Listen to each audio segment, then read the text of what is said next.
인간은 그 삶에서 평안하기를 그렇게 간절히 소원하고 바라는 일이진데 과연 평안하냐? 라고 하는 질문과 답을 스스로 자문자답을 해볼 필요가 있습니다. 이 시간에는 옆 사람 보고 한번 물어봅시다. 평안합니까? 이제는 나 평안해 보입니까?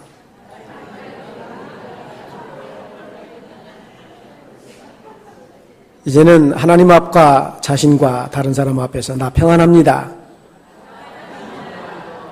평안하시죠?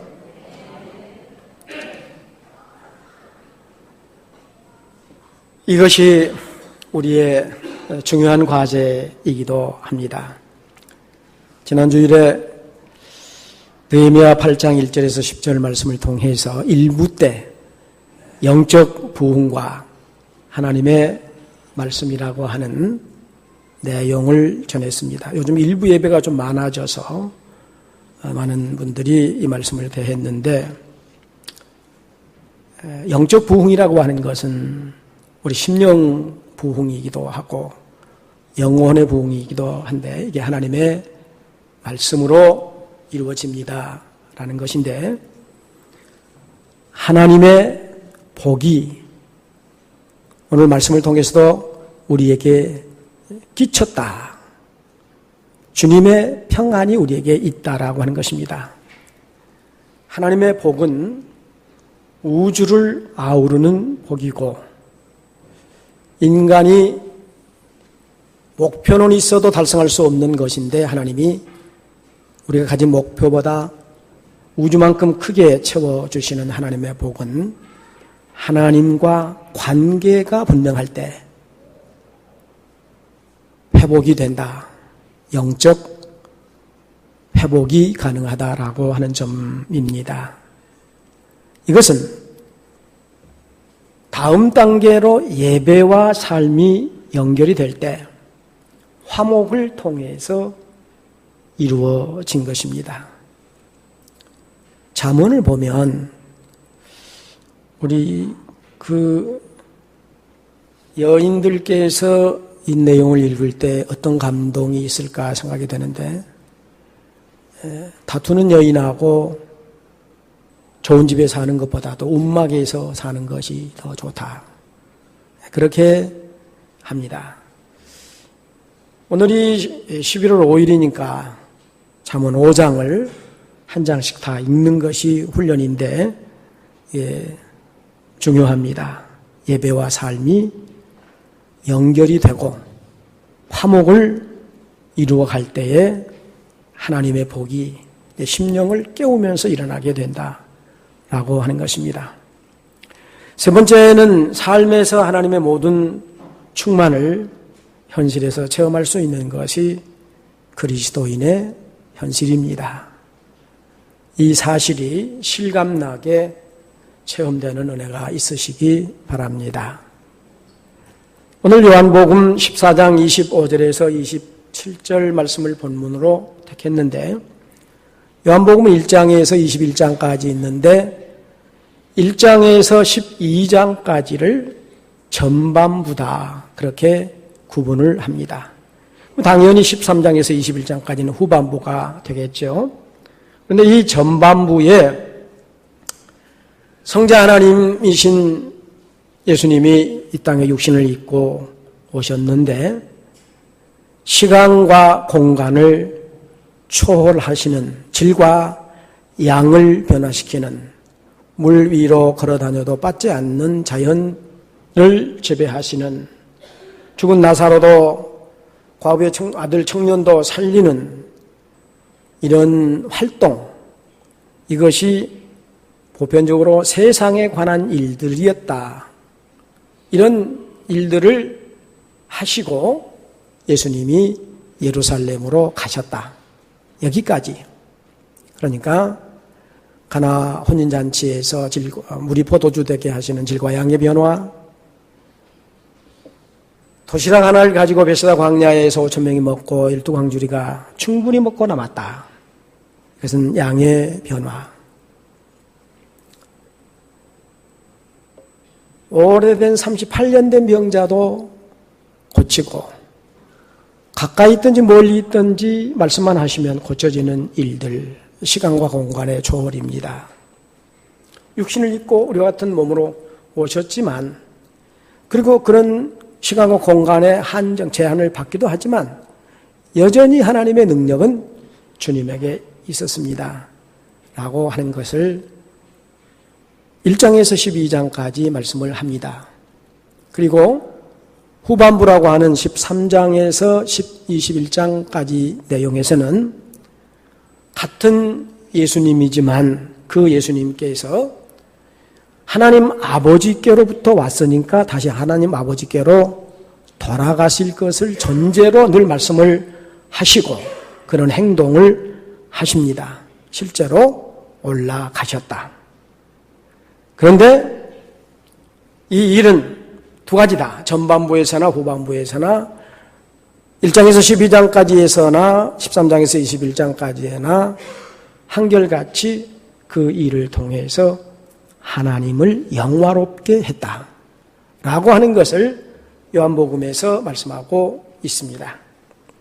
조금 복음서를 더 들어가 보면 우리가 보통 마태복음, 마가복음, 누가복음을 일컬어 공간복음이다 그렇게 말합니다. 같은 입장에서 보았다.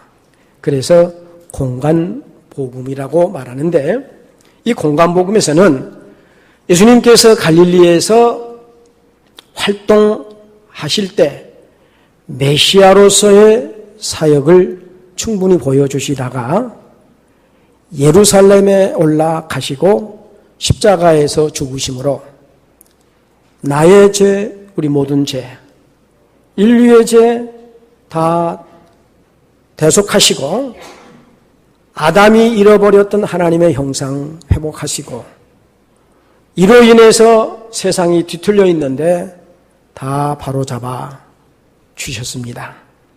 이게 공간복음에서 한결같이 예수님의 사역을 말씀합니다. 오늘 본문이 들어있는 요한복음은 사도 요한이 기록을 했는데 예수님의 제자 중에서 제일 오랫동안 남아 있었습니다. 성경을 기록한 다른 제자들 중에는 이 종말에 대해서 자기들이 썼던 그 내용에다 뒤섞어놨지만 이 사도 요한은 친히 하늘의 계시를 다 보시고 정리를 해서 요한계시록에 다 담아서 성경이 완성되도록 묶습니다. 여기까지 이제 사도 요한의 역할이 참 중요했다라고 하는 것을 볼 수 있는데 요한복음에서 말씀하고 있는 것은 서너 가지로 구분한다면 첫 번째, 말씀이 육신이 되어 우리 가운데 오셨다. 요한일서에서는 심지어 귀로 듣고 눈으로 보았고 손으로 만진 바 되었다 라고 말씀을 합니다. 말씀을 로고스라고 칭하고 그 말씀이 사람의 몸을 입고 오신 하나님이다 라고 말씀합니다. 예를 들면 마태는 예수님을 왕의 아들이라고 표현해서 족보를 만들고 마가는 사람의 아들, 종의 아들이다 라고 말합니다. 종이라고도 말하고 누가는 의사이기 때문에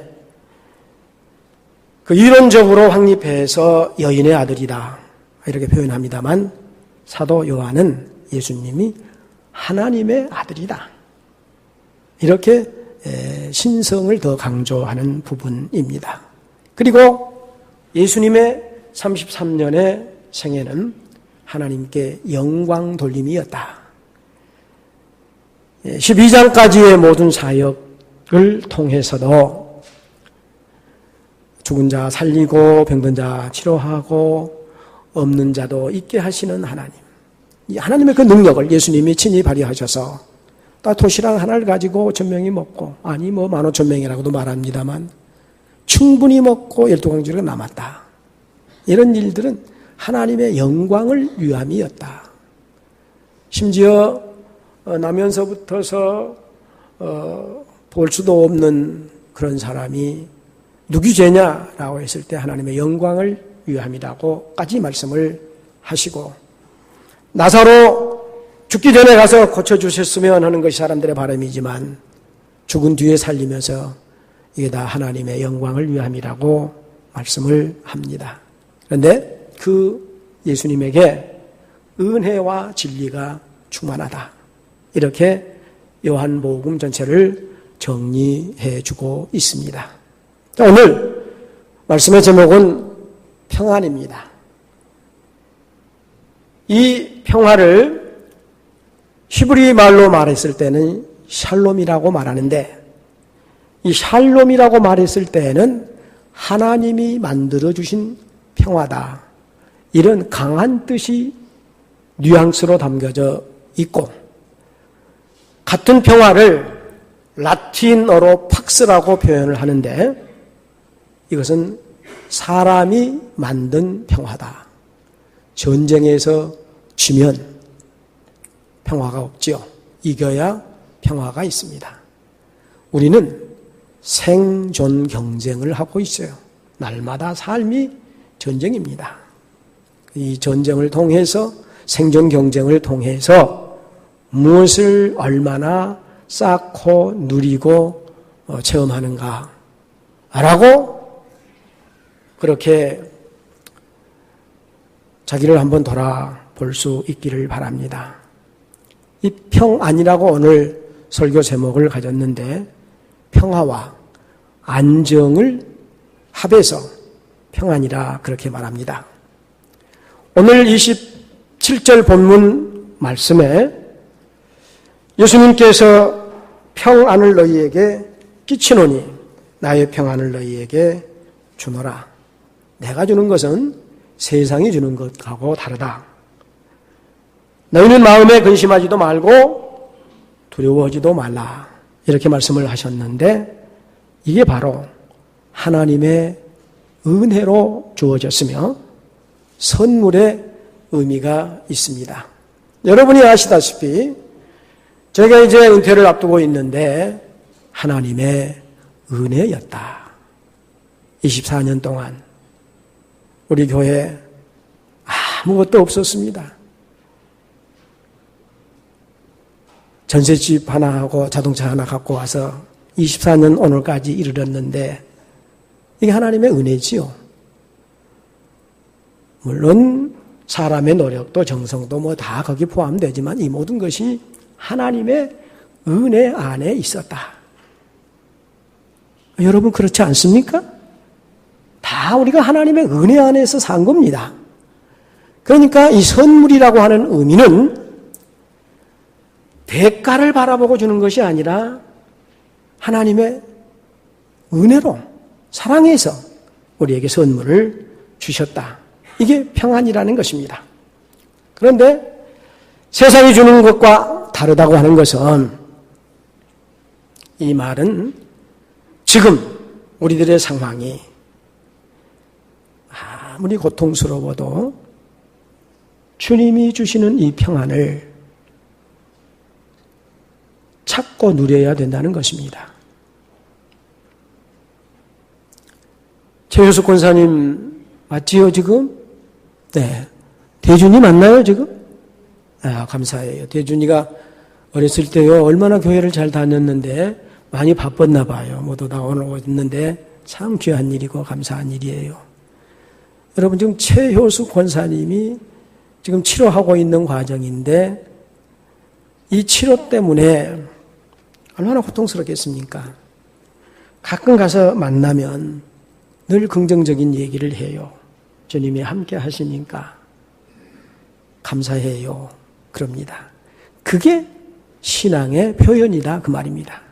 물론 인간이기 때문에 마귀는요 우리를 한시도 놓지 않습니다. 틈만 있으면 비집고 와서 우리를 넘어지게 해요. 그렇기 때문에 우리가 예배드리고 이런 말씀을 대할 때 과연 그렇구나, 우리 주님이 주시는 평안은 정말 그렇다 라고 분명하게 믿지 않을 수 없는 게 주님이 주신 평안이에요. 그런데 지금 생각 중에서도 이게 자꾸 이렇게 갈등이 일어나기도 하고 또 현실에 돌아가서 보면 그냥 사로잡혀 버리게 됩니다. 이따 볼 수 있겠습니다마는 이사야 41장 10절 말씀에 두려워하지 말라. 내가 함께한다. 놀라지 말라. 내가 너희 하나님 아버지다. 이렇게 약속하신 하나님이 예수 그리스도를 통해서 우리에게 하나님의 평안을 주셨다. 세상 관계없이 아프고 돈 없고 백 없고 남은 잘 되는데 나는 그렇지 않고 그럼에도 불구하고 그런 것과는 상관이 없이 하늘나라의 평안이 이 땅에서 지금 부활 신앙을 통해서 누릴 수 있음이 신앙인의 바탕이요 정체성이며 자격이며 능력임을 믿습니다. 할렐루야. 예수님이 이렇게 이 땅에 우리에게 평안을 주시러 오셨는데 이사야 9장 6절 말씀에서는 평화의 왕으로 오신다 라고 예언을 했습니다. 구체적으로 예수님이 이 땅에 아기로 오셨는데 땅에는 평화, 하늘에는 영광이라고 말씀을 하고 있습니다. 이게 지금 사실이고 이게 지금 믿음이고 이게 우리에게 주신 복인 줄 믿습니다. 에베소서 2장 14절에서 바울은 예수님은 평화를 만들고 전해주셨다라고 말씀을 합니다. 왜 예수님이 주시는 평안은 세상이 주는 평안하고 다르다고 말씀하셨을까? 네 가지 특징이 있기 때문입니다. 먼저는 불완전하다는 겁니다. 세상이 주는 것은. 세상이 준다고 하는 말은 아까 사람이 노력해서 얻는 것을 말씀합니다. 싸워서 이기는 것, 노력해서 얻는 것, 누리는 것, 환경이라고도 할 수 있고 상황이라고도 할 수 있겠습니다. 이게 불완전하다라고 하는 것입니다. 그런가 하면은 짧고 매우 순간적이다라고 하는 것입니다. 우리가 백세시대를 산다 그러지만 백세시대가 오기 전에 인간이 70년, 80년 살아도 하루아침 안개와 이슬에 불과하다. 영원한 삶에 비하면 그 말씀 있는 것처럼 이 세상이 주는 사람이 노력해서 얻는 건 짧고 순간적이다라고 하는 점입니다. 그렇습니다. 이 가운데 일 중독에 빠져 이것이 하나의 일종의 우상이다 라고 표현을 했습니다만 이따 설명을 하겠습니다. 세 번째는 외형적이다고 하는 것입니다. 지금 이미숙 권사님 아버님 오래 고생하시다가 사실은 지난 언제냐 며칠 전에 와서 임종예배 드려달라고 그래서 급하다고 막 급히 쫓아갔어요. 그런데 며칠 더 계시다가 가셨기 때문에 물어보면 고통 겪는다고 너무 고통스러워서 힘들다고 그래요. 그런데 생명이 떠났기 때문에 시체가 됐기 때문에 장례를 치를 수밖에 없다. 그게 외형적이다. 버릴 수밖에 없다. 라고 하는 의미를 포함하고 있습니다. 물질적이고 육적인 면은 다 버려야 할 때가 옵니다. 물론 이거 필요 없다는 게 아니에요. 다 있어야 됩니다. 그러나 어느 것이 더 크고 소중하냐라고 하는 것인데 여기 가운데 일 중독에 빠진 이런 삶은 일종의 우상숭배다라고 하는 말을 그레이그 크로셀이라고 하는 아주 신실한 신앙인인데 크리스찬 무신론이라는 책을 썼습니다. 이 책에서 이 일에 열정인 사람은 어떤 의도가 있냐? 인정을 받고 싶어하는 마음이 있고 자신의 가치가 낮아서 어떻게 해서든 좀 가치를 회복시켜 보자고 하는 의도가 있다는 겁니다. 그러니까 늘 채워도 안 채워지고 원해도 안 되고 그래서 몰두할 수밖에 없다는 겁니다. 그런데 이것이 일종의 우상이다. 왜냐? 주님이 오늘 본문에서 평안을 줬는데 이 평안을 찾아 누리려고 하지 않고 자기가 만들어서 누리려고 하니까 이거 우상이라는 겁니다. 하나님 중심이 아니다는 거예요. 이게 우리에게 충격이 되어야 합니다. 아하, 이게 맞다. 바쁘다고, 피곤하다고, 뭔 사정이 있다고. 오늘도 많은 성도들이 못 나왔는데 사정이 있다고 만무득하는 경우도 있겠죠. 그러나 솔직하게 한번 우리 자신을 정리해보고 이대로 우리 생애가 끝날 것이냐? 아니면 오늘부터 지금부터 내가 달라야 되겠다. 그레이그 크로센이라고 하는 사람이 그리스도인인데 무신론자라고 하는 책을 썼어요. 이런 말이에요. 하나님 제일주의로 살지 않고 자기가 뭘 해보겠다고 몸부림친다는 겁니다. 예수님이 마태복음 6장 33절에서 먼저 그의 나라와 그의 의를 구하라. 그러면 이 모든 것을 너희에게 더하시리라고 말씀하셨어요. 믿으십니까? 믿으시기 바랍니다. 믿어야 됩니다. 이 말씀이 내게 생명의 양식이 될 때 우리 삶이 변화가 옵니다. 달라질 수 있습니다. 같은 일을 해도 다른 삶을 살아갈 수 있음이 분명합니다.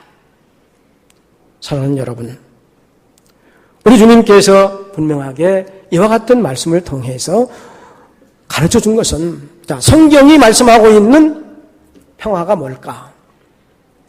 오늘 본문에 이 평화는 순서가 바뀌면 우리가 누릴 수가 없다라고 하는 것을 밑에 표현해 봤습니다. 반드시 순서대로 이루어져야 된다는 것인데 우리 예수님께서 평안을 주셨습니다.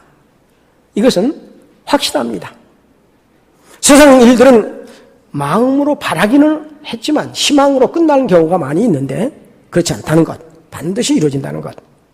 그 다음에 우리 구구한 현실과 상황에 좌우되지 아니하고 누구도 어떤 사람도 남녀노소 빈부 귀천을 막론하고 누구도 다 누릴 수 있다라고 하는 점입니다. 이것은 하나님의 임재를 통해서 하나님과 교제 가운데 가능하다. 성경은 이렇게 우리에게 가르쳐주고 있습니다. 로마서 5장 1절 말씀에서 하나님과 평화해야 된다라고 말씀하고 있습니다. 그것을 영적 평화, 먼저 우리가 하나님과 관계 회복이 이루어져야 된다는 말씀인데, 로마서 5장 1절을 조금 요약을 했습니다. 믿음으로 의롭다 하게 된다는 것, 또한 예수 그리스도로 말미암아 하나님과 화평을 누리게 됐습니다. 라고 하는 것을 로마서 5장 1절에서 말씀하고 있습니다. 하나님과 손잡으면 평안하게 될 줄 믿습니다. 고난 내 인생 쉴 곳 없어도 주의 영원한 팔 의지하는 찬송을 불렀습니다. 세상 친구들 날 버려도 예수 늘 함께 하심으로 주의 은혜가 충만하다고 찬송했습니다. 나의 믿음이 연약해져도 미리 예비한 힘을 내게 주시니 위태할 때도 안보해 주시는 주의 영원한 팔을 의지하는 겁니다.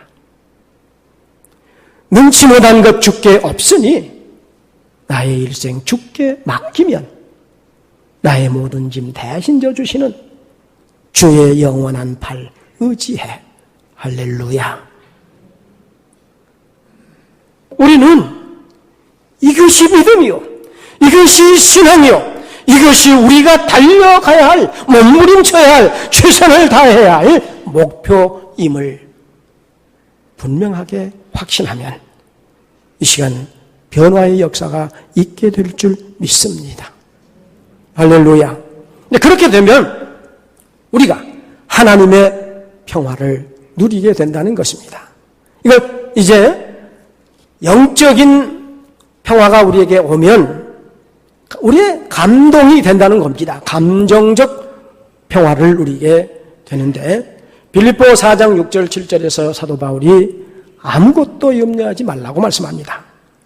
오직 기도와 간구로 하나님께 아뢰라. 하나님의 평강이 그리스도 예수 안에서 너희 마음과 생각을 지킨다. 할렐루야. 여러분, 자기 마음 자기가 지킬 수 있습니까? 자기가 자기 마음 컨트롤할 수 있어요? 안 됩니다. 그런데 그리스도 예수 안에서 너희 마음과 생각을 하나님이 지킨다. 성령 하나님이 지킨다고 말씀하고 있습니다.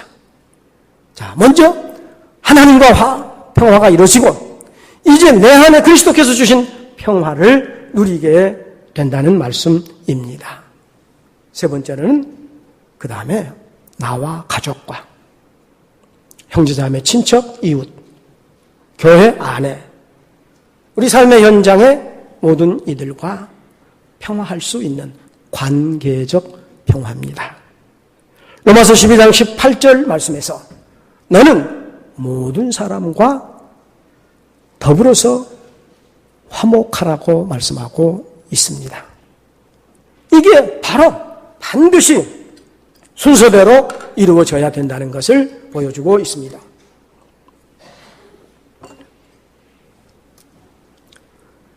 예수님께서 우리에게 이 평안을 부활 후에 갖고 오시는 성령님의 역사를 통해서 말씀하십니다.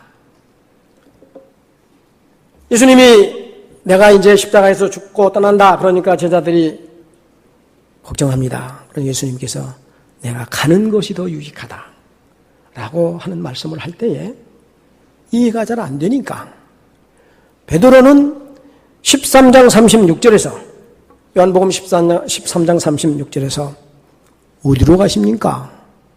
왜 가십니까? 이런 질문을 합니다.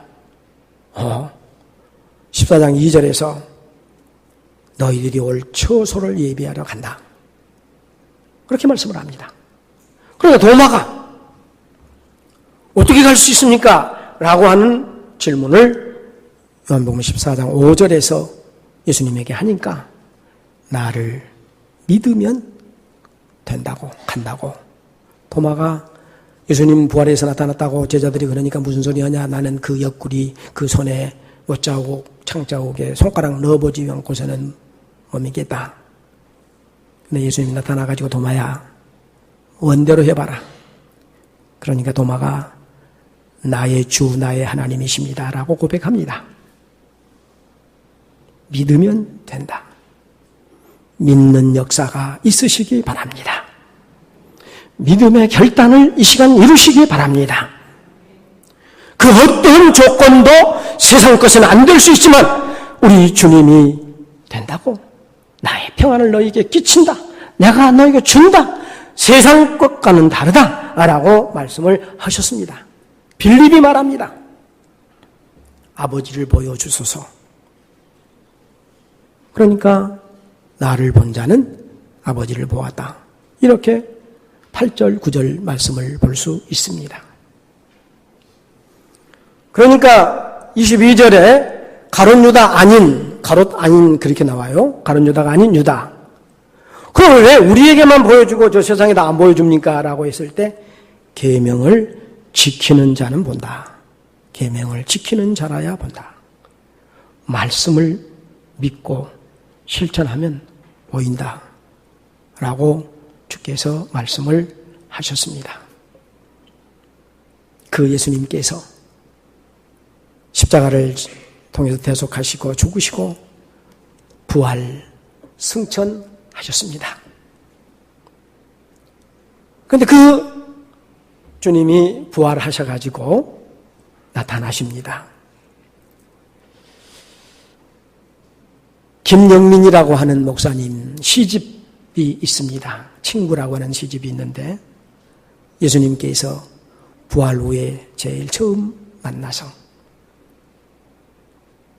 부활하시고 처음 하신 말씀, 일하라, 선교하라 아니하시고 제자들에게 처음 하신 말씀, 평안하냐, 이렇게 이 짤막한 시를 썼는데 이게 우리에게 또 감동이고 충격을 줍니다. 여러분, 몇 년 동안 신앙생활 하셨습니까? 이 자리에는 저와 같이 한 30년 동안 신앙생활 한두 분 계셔요. 그런데 여러분 몇 년 동안 신앙생활 하셨습니까? 그만큼 우리는 이 주님의 평안에 이르렀어야 된다는 것입니다. 그런데 왜? 저도 이 목회를 지금 마치는 이 마당에 만감이 교차합니다. 오늘 이 말씀을 재개하고 여러분에게 전하는 것입니다. 내가 곧 길이요 진리요 생명이라. 나로 말미암지 않고는 아버지께로 올 자가 없다. 이 주님이 주신 평안이 아니고서는 우리가 별수를 써도 별수단을 다 써도 이 평안 못 누립니다. 주님은 우리에게 주셨습니다. 믿고 말씀대로 살면 된다. 주께서 이거 처음 하신 말씀 평안하냐? 제자들에게 이분이 말씀을 읽으면서 굉장히 중요한 것을 발견하고 우리에게 전해준다라고 생각이 됩니다. 평안은 관계와 직접 연관이 있습니다. 하나님 제대로 만나면, 하나님 제대로 믿으면, 하나님 제대로 따라가면 삶의 모든 순간에 보혜사 성령님과 함께하는 삶이기 때문에 우리와 함께 하시는 내 안에 임마누엘에 계시는 성령님을 통해서 되는 줄 믿습니다. 믿으시기 바랍니다. 그래서 다음 주일에는 성령을 말씀드리려고 합니다. 오늘 몇 주 전에 화목에 대한 말씀, 화목의 직분을 우리에게 주셨다는 말씀도 드렸습니다.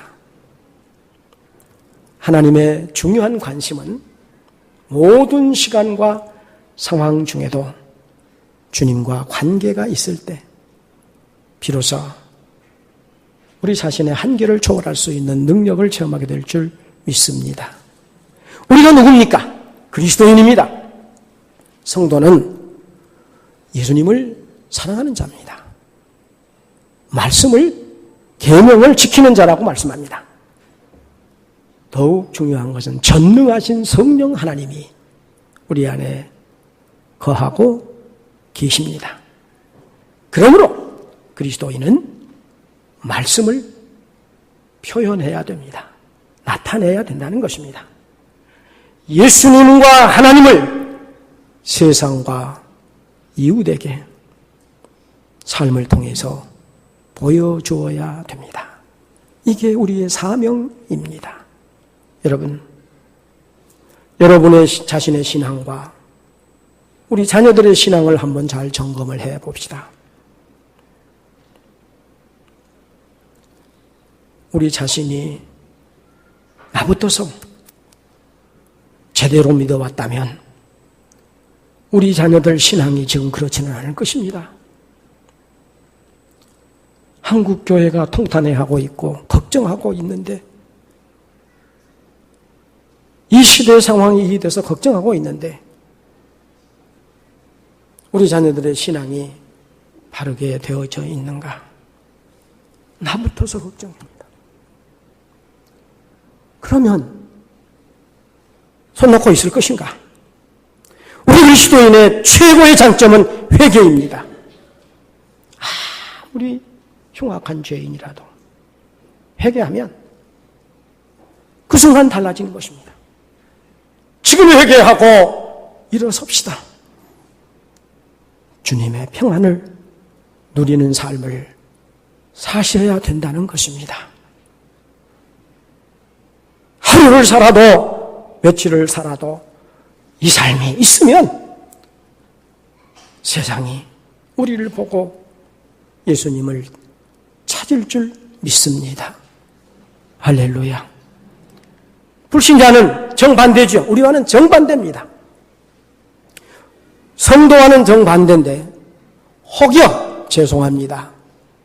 요 밑에 불신자들처럼 예수님의 사랑이 없다든지 계명이 없다든지 성령님을 무시하고 안방 치고보고 산다든지 말씀이 없고 예수님과 하나님을 세상 또는 이웃에게 보여주지 못한다면 혹 나는 세상의 불신자와 같지 않은가?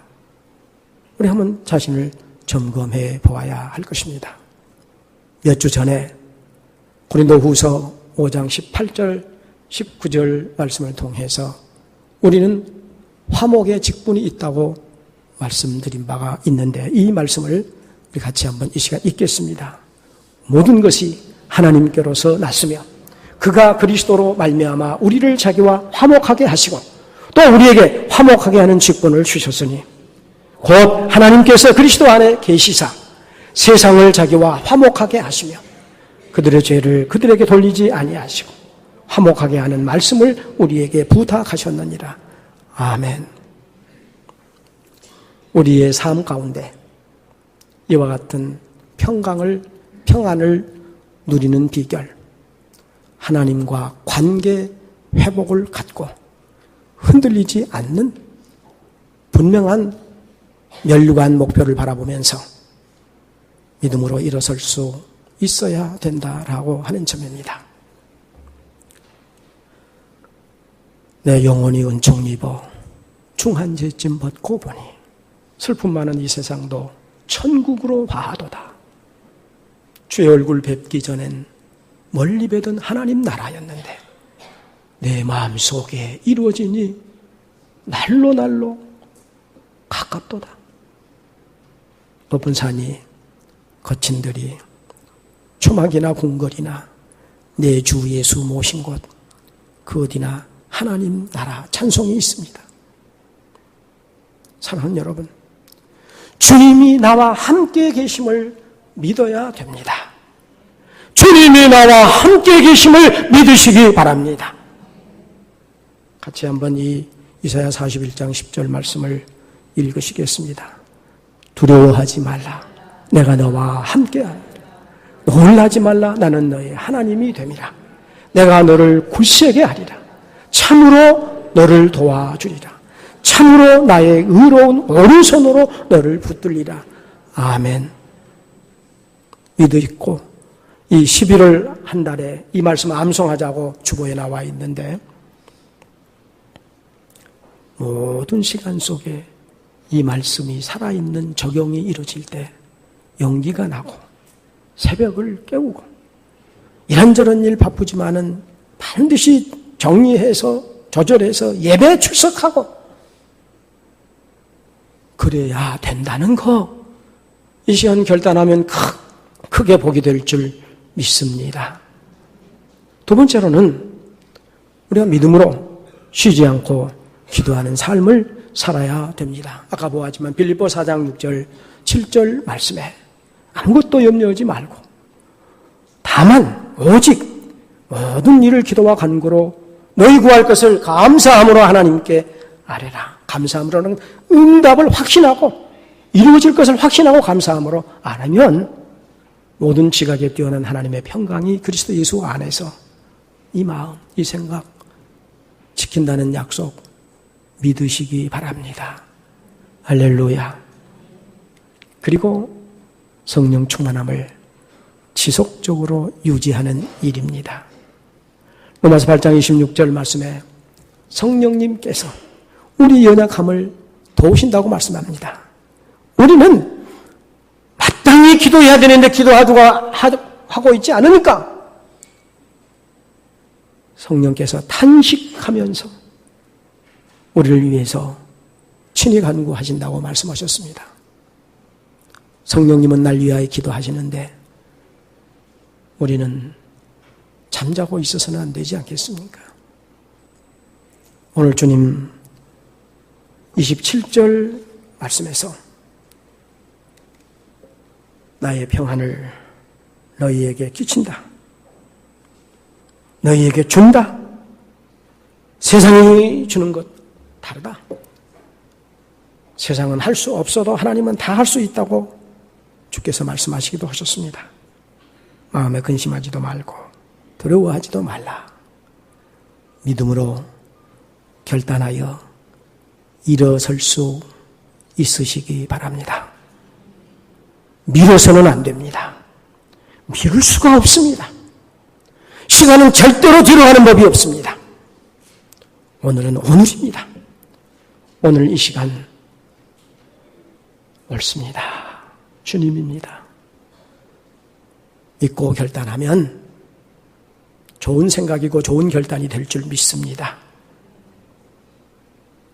여기에 어떤 이유도, 어떤 조건도, 어떤 상황도 가로막아서는 안 됩니다. 오직 일어서면 동명교회가 달라질 줄 믿습니다. 여러분이 달라질 줄 믿습니다. 여러분의 자녀들이 달라질 줄 믿습니다. 달라져야 됩니다. 그러면 하나님의 선한 뜻 이룰 줄 믿습니다.